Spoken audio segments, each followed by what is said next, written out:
Hey, this is Welcome to Adulting, the show where we Google how to do basic things and then tell you about it. I'm John. I'm Shawna. And I'm Caleb. And today we're going to be talking about something that's really difficult. We're going to do it a little bit more fun, though. We're going to be talking about how to ask for help. I am horrible at this. I'm very independent and very self-reliant. I don't like to ask for help, so I'm going to be the bigger person and ask Shawna to help me talk about this. But before we do that, I want to jump in with a couple of adulting wins, talk about how we've adulted this week, start out on a positive note. So, Caleb, let's start with you. How have you adulted this week? Yes, so one really, really cool moment happened is I actually went and met a new neighbor this week. So that was really nice. He's been there since 1954. He's 92 years old. He was cleaning his gutters, and I asked him if he needed help because I honestly was afraid that he was going to fall down and get hurt. And he just said, no, I want to be as independent as I can for as long as I can be. So that was really cool and inspiring.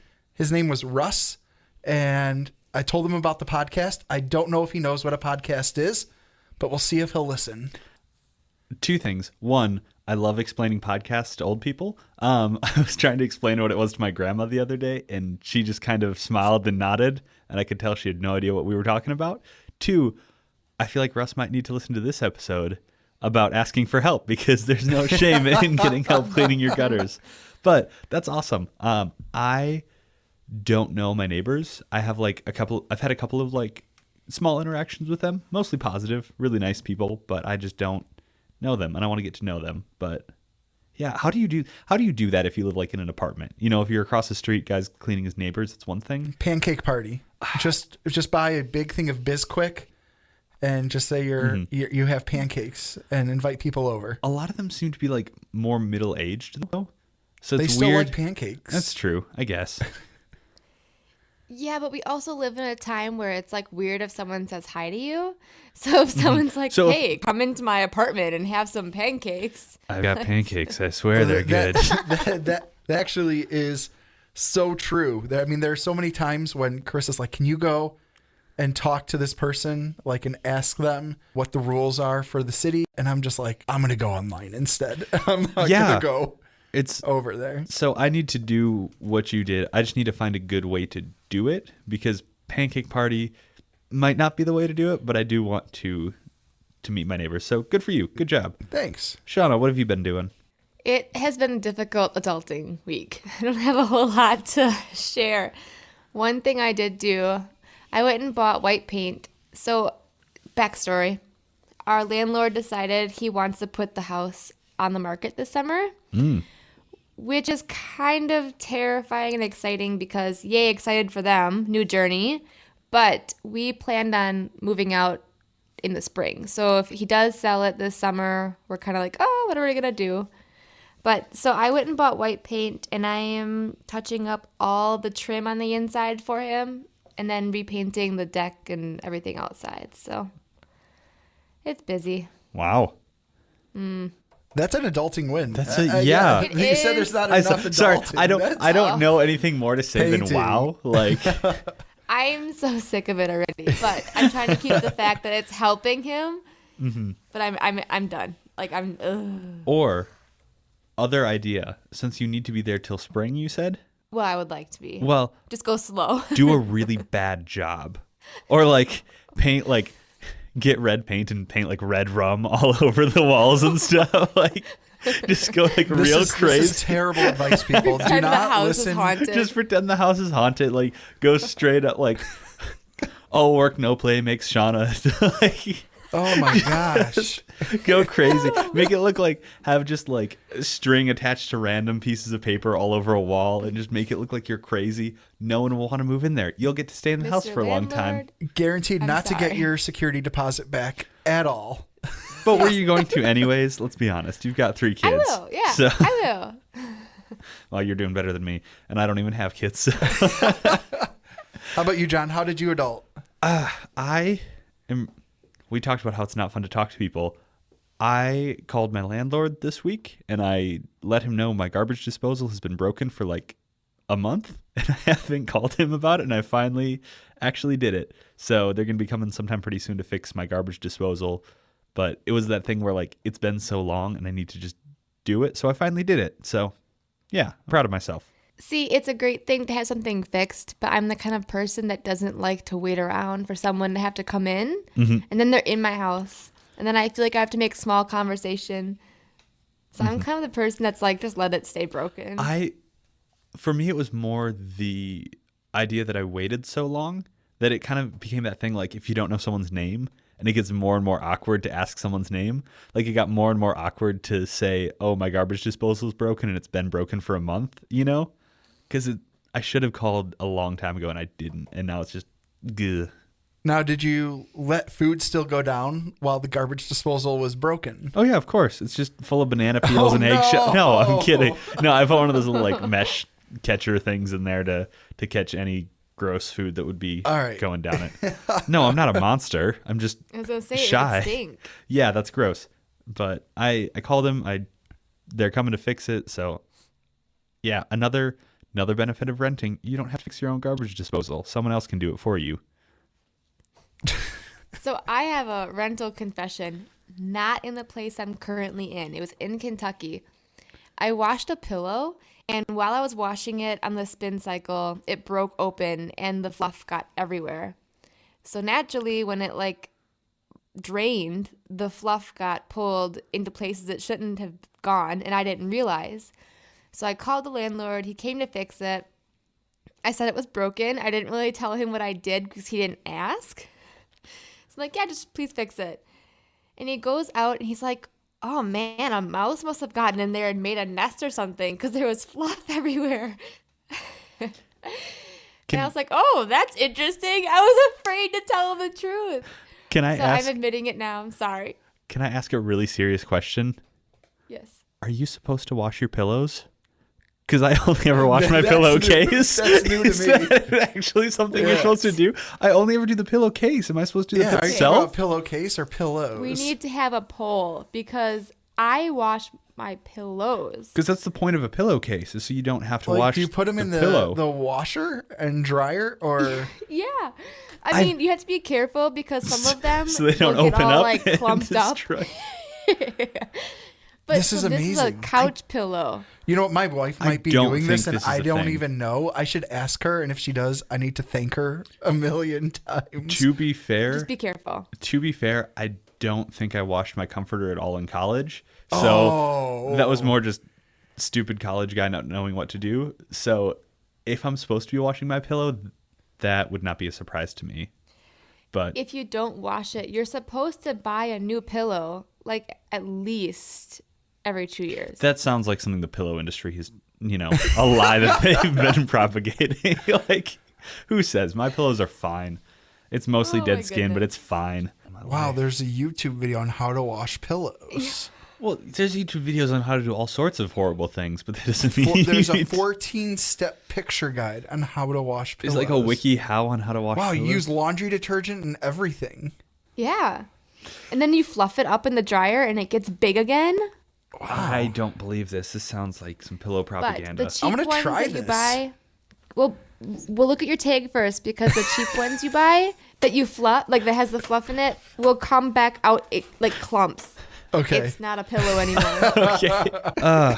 Well, if you want to tell us about whether or not you should wash our pillows, go onto our Facebook or go to welcometoadultingpod.com. You can find links to all of our social media there. Let us know if you're supposed to be washing pillows or just the pillowcase. You can also let us know how you've adulted. Share your adulting wins as well. Or you can go to Apple Podcasts or wherever you're listening. Leave us a review. Include in the review how you've adulted, and we'd love to share it on the show. Also, again, tell us if we're supposed to be washing our pillows, because I actually have no idea, and I might need to do that soon. Let us know. We'll be putting a poll out. We'll be putting a poll out. Yeah, that might be my adulting win next week. We'll see. We're going to take a quick break, though. When we come back, we're going to be talking about how to ask for help and how to actually not just ask for it, but receive that help and make some changes. So stay tuned.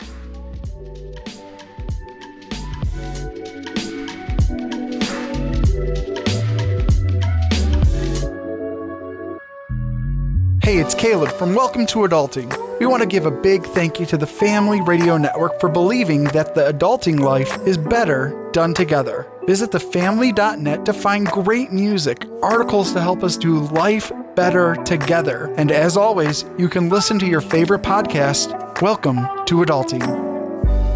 Welcome back. Like we talked about before the break, we're going to be talking about how to ask for help.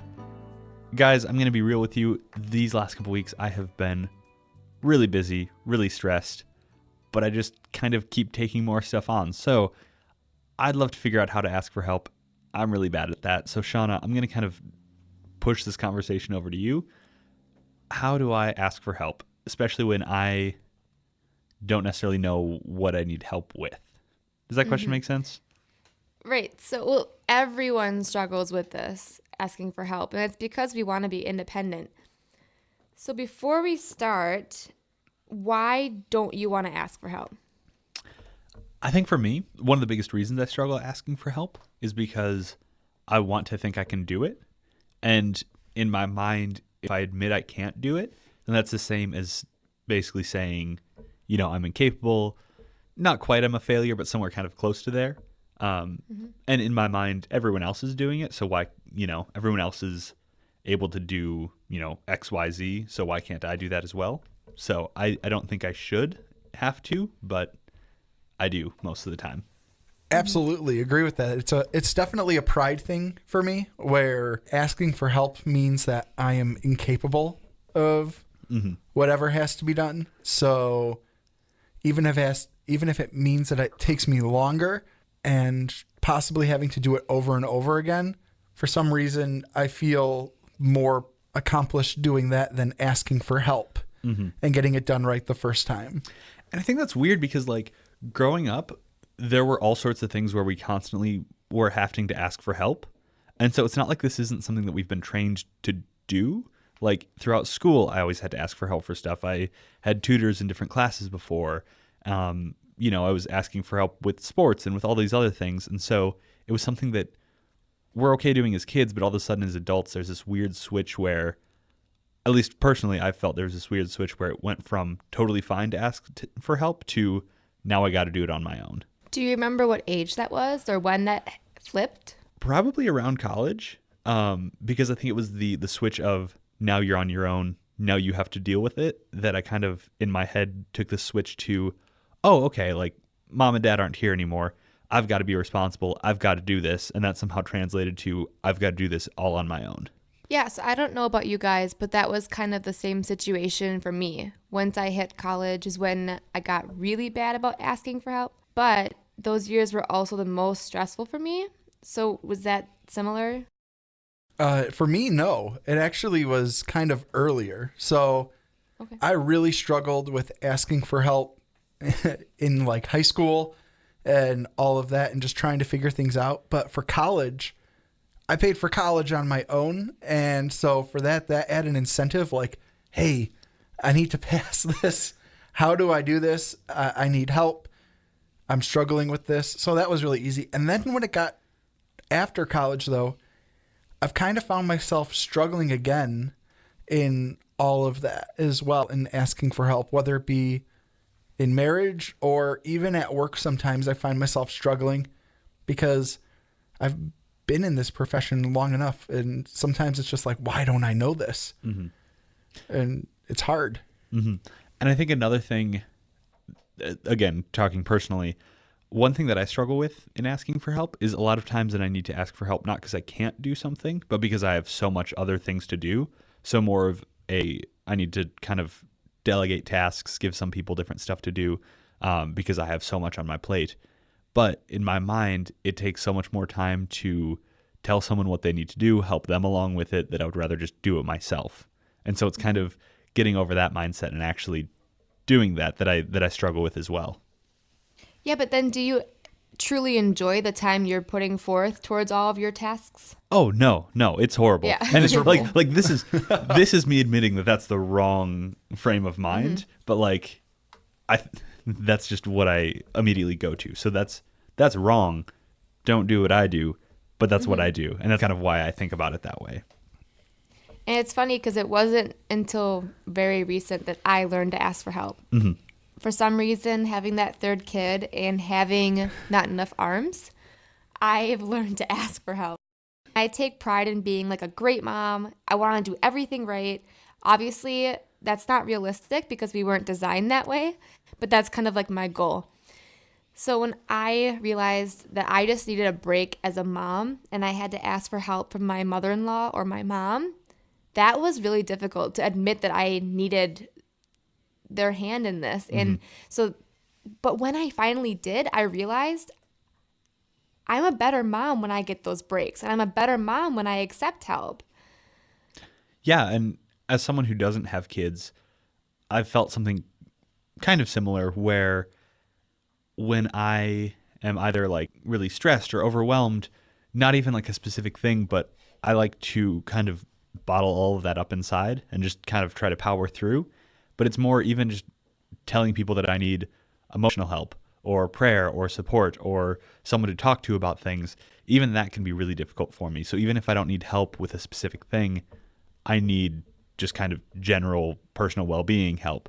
And that was something that was always really difficult for me until the last couple of years, where I kind of got to a few points where I just had to call my parents and just be like, hey, I need help with this. Let me just kind of vent for a while, or call my friends and do something similar. So when do you know it's time to ask for help? I know it's kind of a hard question to answer. About 3 hours after I should have asked for help. Normally, when I'm curled up in a ball crying, then I can kind of figure That's out too that I late, need guys. help. I know that, and that's why I'm like, I'm laughing, but it's kind of true. Like I know I need help, but it's not till it's like till I'm way too far gone and I'm a complete mess that I ask for help. So how do you not get to that point? Like, how do you kind of notice that before you get to the point where you're curled up in the fetal position crying? How do you ask for help before then? Well, for me, it's realizing the tasks that are at hand before you even start doing it. Now, I failed a lot of times too with this. She is, last week we needed the gutters done, and she asked me to go ask the neighbor for a ladder.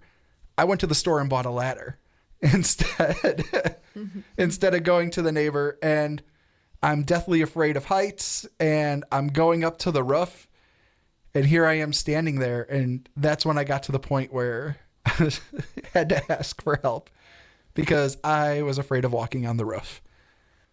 I think that's a key too, is looking forward into your schedule or your tasks and realizing, okay, this is a lot. And it's great if you tell yourself, I can do this, but it's also great if you can recognize that you need some help in certain things.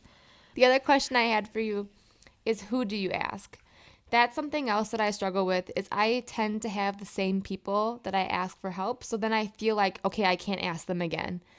And that's where my not asking for help comes in. Mm-hmm. Yeah, I think I've got a couple of, it depends on the task really, but I've got a couple of key friends who I'll ask, or I'll get my parents. Parents are go-to. They're great. I love you, Mom and Dad. Just thought I'd give them a quick little shout out.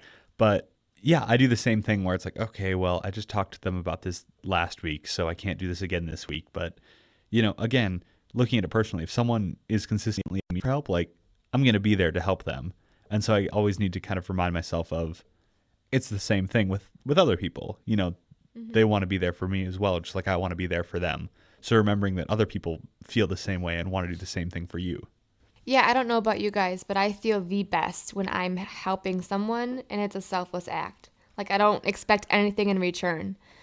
So if you're struggling with asking for help, remember that the person that you're asking, if willing and glad to, will do it. They won't tell you that they'll help you if they don't have time, if they're stressed.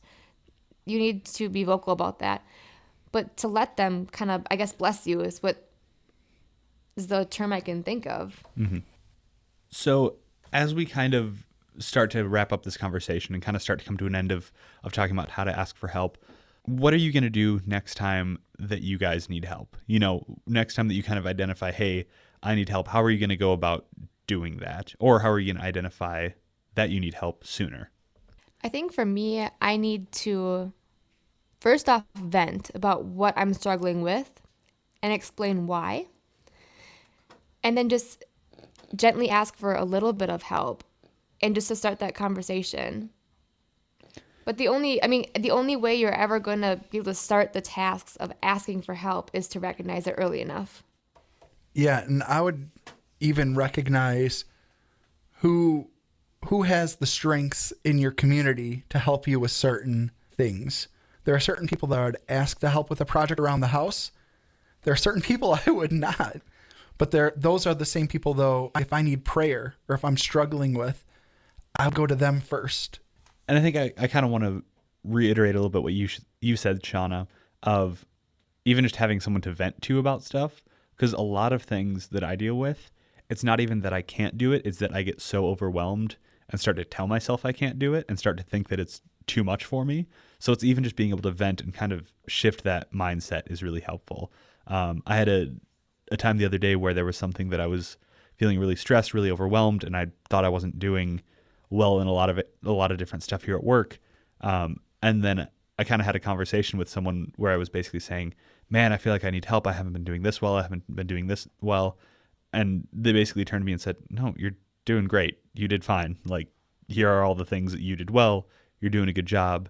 It's okay to ask for help, but you're doing fine with these things. So that was a good thing to just kind of vent, get my feelings out, but then also receive the feedback of, you're okay. Here's how we can help you, but you're also doing a good job and you can do this as well. But that's the other thing too, is we're so hard on ourselves. Mm-hmm.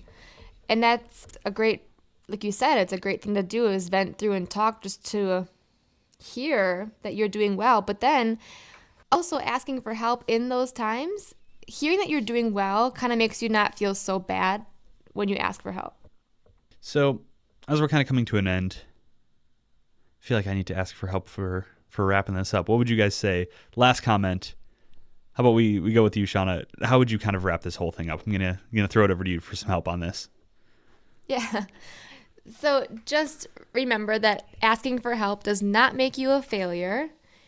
It's out of your control and it's still going to end just fine. Don't feel like you have to do it a certain way to get the result that you want. Sometimes asking for help can make things better.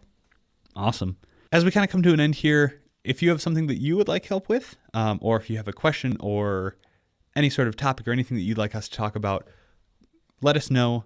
Contact us on social media, on Facebook. I think we're going to have an Instagram up pretty soon too. Go to welcometoadultingpod.com. You can find all the information for that. Also, leave us a rating and a review on Apple Podcasts or wherever you're listening to podcasts. And, connect with us there. Leave us a question. Leave us a comment. Let us know how you guys are doing. Or, just tell us your adulting wins. Again, we'd love to share those on air. Thank you to the Family Radio Network, again, for all of your help. Thank you for letting us make this show. Without you guys, this would not be a thing. So thank you so much. As we're kind of coming to an end, as we're wrapping up here, I just want to remind you guys got this. You're doing a great job. Cut yourself a little bit of slack. Have a great week, you guys. Bye.